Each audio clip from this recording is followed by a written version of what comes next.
Good afternoon, class. How's everyone doing today? Good. Yes, we're going to start with Song of Life today, which I think you all already have out, understand, which is awesome. So before we get started actually playing it, I want to take a look at the rhythm that the altos xylophones have, and for several measures, for like 14 measures they have it. And for those of you that don't have the alto xylophone part, this is the rhythm that they have. And it just repeats with different notes, obviously, but we're not going by the notes. This is just the rhythm right here. And first of all, what meters is it? 6/8, right? So who can tell me what this actually means? What does 6/8 actually mean? There's 6 notes. Okay, there's 6 notes. So we talked about how like the different numbers in meter mean different things, right? So what does the top number actually mean? Beats. That there's 6 notes in the measure, right? There's 6 beats.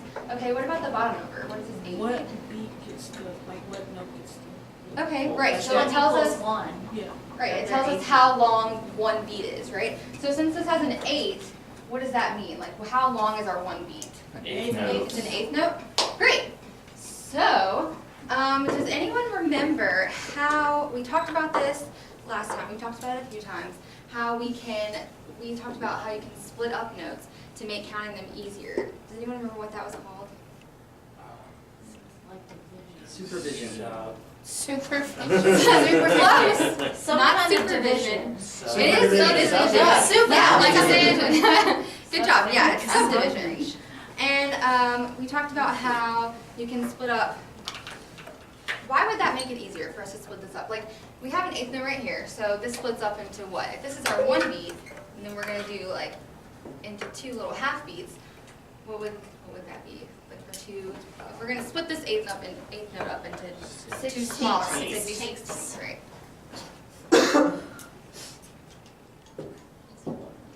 Right. So why would that make it easier for us to count it? Like if we're working on this rhythm right here, and we're having a little bit of trouble getting this because the way we count it, it's not right on the beats, right? Like if we count like 1, 2, 3, 4, 5, 6. This one right here is not going to be. It's not going to be on the 1, 2, 3, 4, 5, 6, right? Because we have a little bit of a funky rhythm here. So how is subdividing the notes into smaller things going to make it easier for us? It's like is it the least common or the most common denominator? You take the smallest bit and you look at it based on the smallest bit. Right. So we have the smallest bit is the 16th note.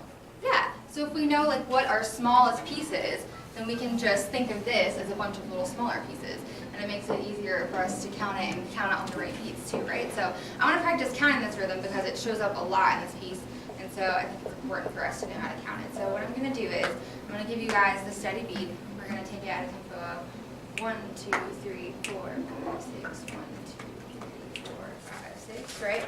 And I want you to count that. So 1, 2, clap it, sorry. 1, 2, 3, 4, 5, 6. So, I'm sorry, no, that's not what I wanted you to do. My bad for giving bad instruction. I want you to count. I want you to count, not clap. So we're going to count 1 and 2 and 3 and 4 and 5 and 6 and 7 and 2 and 4 and 5 and 6. Right. So, we're going to keep counting, but now I want you to actually clap this rhythm that I have written up here while we're counting. Ready? 4, 5, 6. 1 and 2 and 3 and 4, 5, 6. 1 and 2 and 3 and 4, 5 and 6. 1 and 2 and 3 and 4, 5 and 6. 1 and 2 and 3 and 4, 5 and 6. Good. I think you all are getting that really well. So now that we've seen that down pretty well, I want to look at the first little bit of this piece, and I kind of just want us to just go for it. I want to like see if we can see how it goes. For first sight reading it, right?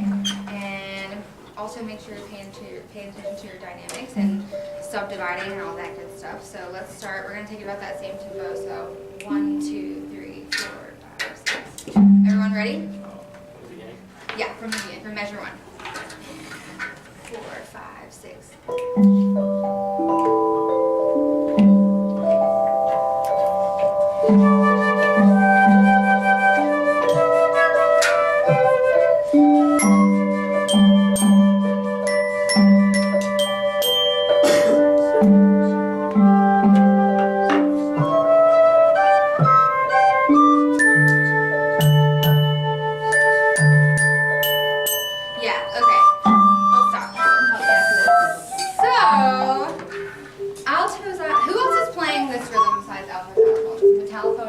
it too? Soprano, not Okay.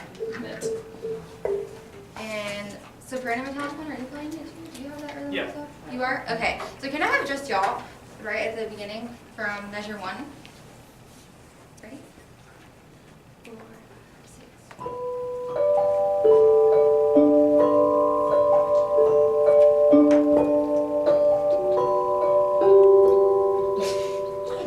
Okay, yeah. Sorry.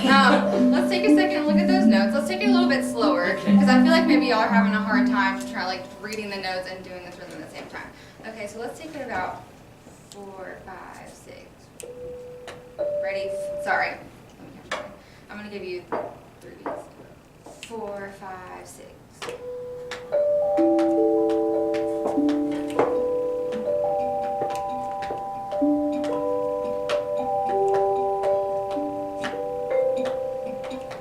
Okay. What are y'all having trouble with? I think it's. Why don't you tell me and then we can figure it out together. I think it's just going. Because I haven't been practicing Miss Cochran. I'm having a lot of difficulty reading the notes at Okay. the same time as looking at them. That's understandable. It's the first time we've worked on this piece. How about the rhythm? How do you feel about the rhythm? It's like I felt like I understood the rhythm when we did it at the faster tempo. And when Okay. I slowed it down and I was still It made it struggling with harder the when you notes. slowed it It down? made it almost Okay. harder. But at Gotcha. the same time, keeping it slower gave me time to think about the notes. So that was like the struggle I was doing. Okay. Well, okay. The main thing I want you to get today is the rhythm, and the notes will come when with just practicing this piece and playing it over and over again. So I want to have y'all play it one more time. I just want to make sure you have the rhythm down, and then we're gonna move on. Okay? Ready? Just the picture of this rhythm. So the soprano and alto. Ready? 4, 5, 6.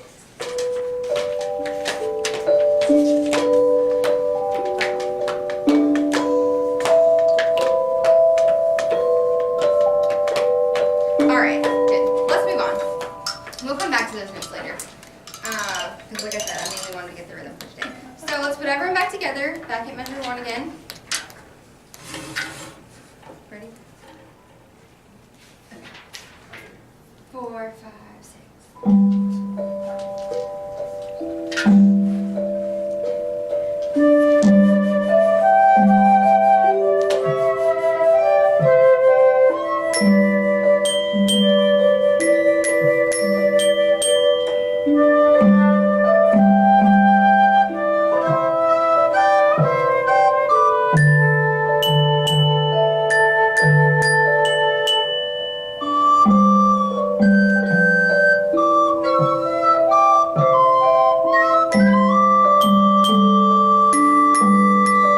Okay, good. Stop. So, Ooh, that's tough.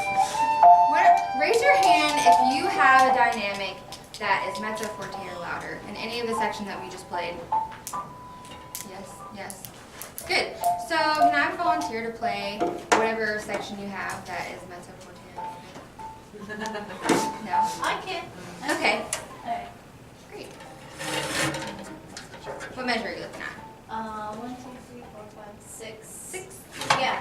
Pick up from 6 to 7. Okay.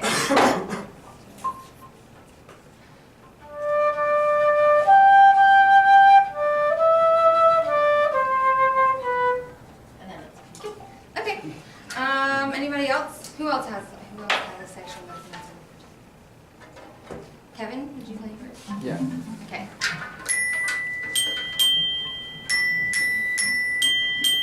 Okay, good, good. Adam, could you play yours? Okay, you don't have to if you don't feel comfortable. You don't have to.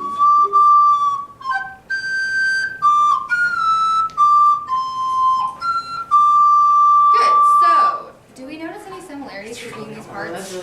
Between these parts that have mezzo forte? Because I know we don't all have them, and they all sound similar, right? So that's our melody. So when we're playing through this, and I think I might be almost out of time here, or out of time. When we're playing through this, I want you to, whenever you have like that part or a part that's similar to that, any variation of that, and you have mezzo forte, then you're the melody, right? So you're the most important at that. And if you're not that part, then we need to back off and because we want that part to be heard. Not that every part is important. Like, think of it like your favorite song on the radio. The singer that's singing is the loudest part. It's the part that you can hear the most, but all the parts around it, it wouldn't be the same song without it. It's just that the main melody is the part that needs to be heard at that time. So we're gonna come back to this next class, and we're gonna work more on melody and bringing out the melody and our dynamic contrast. Yeah.